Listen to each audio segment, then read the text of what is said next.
जी और सोनी की mega deal पर ही बातचीत करने के लिए हमारे साथ ओमकारा कैपिटल से वरिंदर बंसल कार्यक्रम में हो रहे हैं शामिल। Varinder, good morning.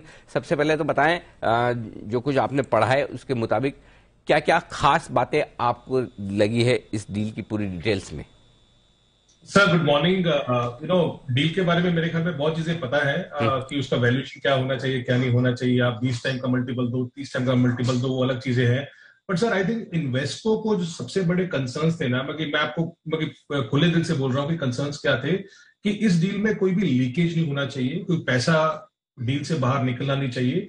और दूसरा कंसर्न था कि जो जी के ऑलरेडी एग्जिस्टिंग प्रोमोटर्स हैं, जो एसएल ग्रुप है, उनको कोई फ्री राइड नहीं मिलना चाहिए। कहने का मतलब है कि उनका जो स्टेक है वो ऐसा ना हो कि वो 20% बढ़ जाए और उनको कोई पैसा ना देना पड़े। आज आई थिंक जी का मार्केट कैप कुछ 35,000 36,000 करोड़ है। अगर उनका स्टेक 2% से 20% चला जाता है और उनको कोई पैसा नहीं देना पड़ता है, that was major concerns by Invesco. अभी रिलीज अभी आया है सर, वो कैविएट है अभी, और कौन कौन होगा, सब कुछ होगा, उसमें ज्यादा पता चलेगा। पर जितना मैं समझ चुका हूं अभी तक, जितना मैं समझ चुका हूं इसमें, सर इसमें 1100 करोड़ जो है वो नॉन कम्पीट क्लॉज का पैसा देगा सोनी एसएल प्रमोटर्स को। अभी वो 1100 करोड़ सेम यूज होगा by the existing the old Zee promoters SL group to increase the stake to 3.99%। कहने का मतलब है सर, वो 1100 करोड़ जो है वो कहीं पे भी लीकेज नहीं हो रहा कि वो पैसा कहीं और प्रमोटर्स को जा रहा है। वो पैसा पूरे का पूरा कंपनी में आ रहा है वापस, और कंपनी के स्टॉक्स लेने के लिए वापस आ रहा है, और जिसका वैल्यूएशन मेरे हिसाब से 300 रुपये बनता है। पहले बात चल रहा था कि 250 पौने 300 पे ये डील होगा, ये जो इन्वेस्टमेंट होगा उतना होगा।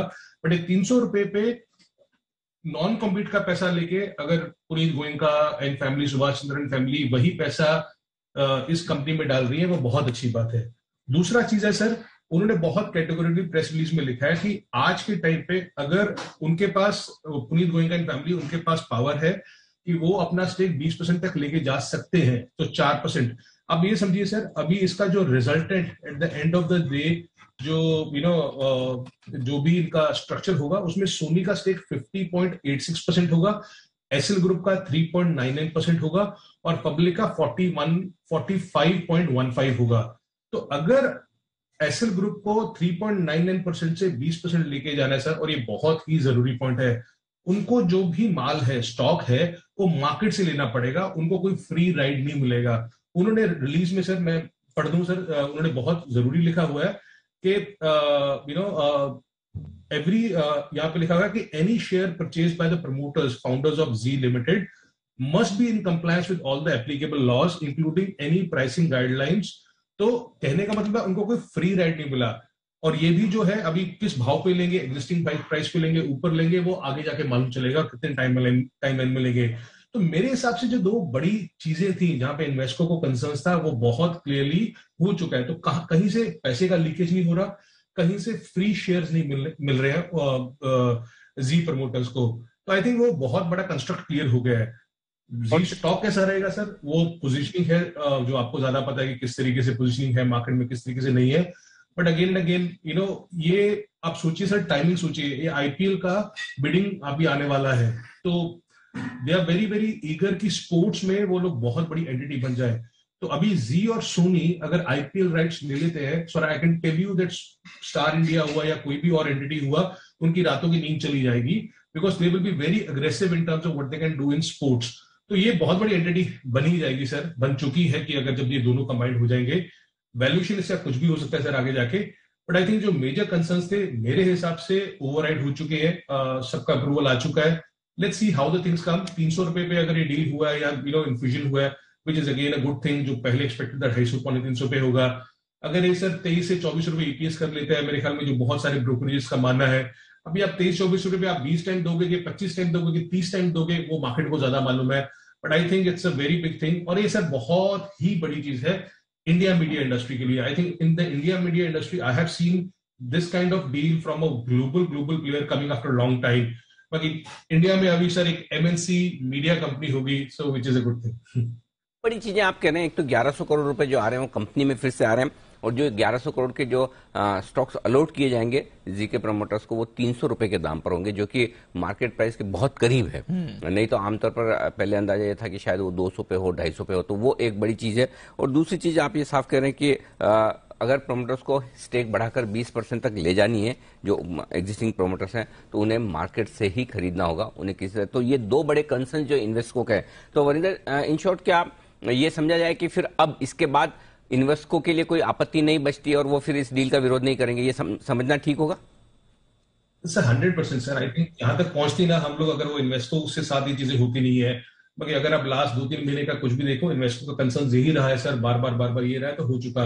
सर इसमें एक राइट इशू भी हुआ है, आपने देखा होगा 7650 करोड़ का, 7650 करोड़ का राइट इशू हुआ है, I think for 2650 crore share. उसका भी आप वैल्यूएशन करेंगे, राइट इशू का भी करेंगे, वो भी 300 रुपए के आसपास आ रहा है। सो अगर आप इक्विटी इन्फ्यूजन हुआ बाय द एसएल ग्रुप या फिर राइट इशू हुआ by the existing stakeholders, उन सबका वैल्यूएशन 300 आ रहा है। I think as a said sir, the biggest concerns with this only, कि पैसे का लीकेज नहीं होना चाहिए और फ्री में स्टॉक्स नहीं मिलने चाहिए। ये दोनों चीजें मेरे ख्याल में क्लियर कर दी हैं in this press release. I think that is very important. Call में और चीजें मालूम चलेंगी sir, but I don't think सो कि अभी कहीं से भी कोई कंसर्न, किसी का भी कंसर्न आएगा इस डील में। बिल्कुल, तो कॉल के डिटेल्स का इंतजार रहेगा। पर सर, जो वरिंदर भी बता रहे थे, 300 का जो प्राइस है, एक बेस वैल्यूएशन डेफिनेटली दो चीजें बहुत क्लियर करते हैं। एक अपसाइड क्या है और डाउन साइड क्या है। तो डाउन साइड के इस हिसाब से अगर आप ये माने कि प्रमोटर्स राइट्स इश्यू 350 रुपए के आसपास हो रहा है, तो अब 300 रुपए इसके लिए बेस बन जाता है उस लिहाज से। अपसाइड क्या है? अपसाइड अगर 25 रुपए की ब्रॉडली ईपीएस करें, 20 का मल्टीपल दो 500 रुपए का दाम होता है, 30 का मल्टीपल दो 750 रुपए का दाम होता है। अब ये क्या प्राइस हो सकती है, उसको अंदाजा लगाने की गलती मैं इस बार नहीं करना चाहूंगा, क्योंकि इंडिया बुल्स के हाउसिंग फाइनेंस के वक्त भी चेंज ऑफ प्रमोटर्स वाला जो मामला था, उस समय हम एग्रेसिव टारगेट्स देकर गलत हुए हैं कुछ हद तक, हालांकि साल भर का व्यू है। हाँ, तो लॉन्ग टर्म के लिहाज से तो इसमें कोई डाउट नहीं कि अगर इतनी बड़ी मीडिया एमएनसी कंपनी बनने जा रही है, तो इसके लिए वैल्यूएशन आराम से जबरदस्त होंगे।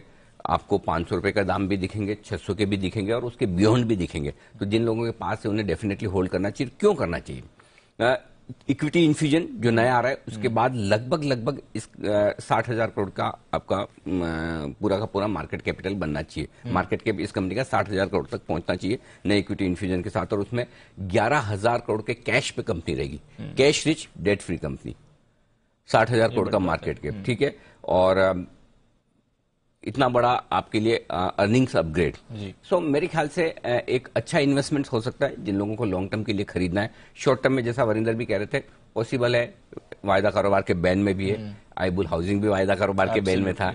बड़ी डील के ऐलान के वक्त लॉन्ग शॉर्ट किसके किस तरह के बने हैं, वो पोजीशंस काफी कम ज्यादा होती है। तो एक आध दिन के नॉइज से हटकर आपको लॉन्ग टर्म व्यू के हिसाब से सोचना चाहिए, और लॉन्ग टर्म व्यू के हिसाब से आई एम श्योर ये एक ऐसा स्टॉक हो सकता है जो आपके पोर्टफोलियो में होना चाहिए अगर आपको मीडिया इंडस्ट्री पे। और दूसरी बात यह है कि ये साल मीडिया इंडस्ट्री के लिए मेरे ख्याल से पिछले 7-8 साल में सबसे बेहतरीन साल है।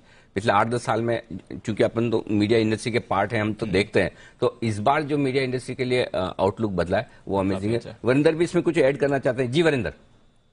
सर, आपने एक चीज तो बोली थी सर कि इस कंबाइंड एंटिटी में $1.5 बिलियन अराउंड 11,000 करोड़ कैश रहेगा, डेट रहेगा। और दूसरा चीज sir, to be honest, I don't think so it is a right comparison between Zee and India bulls.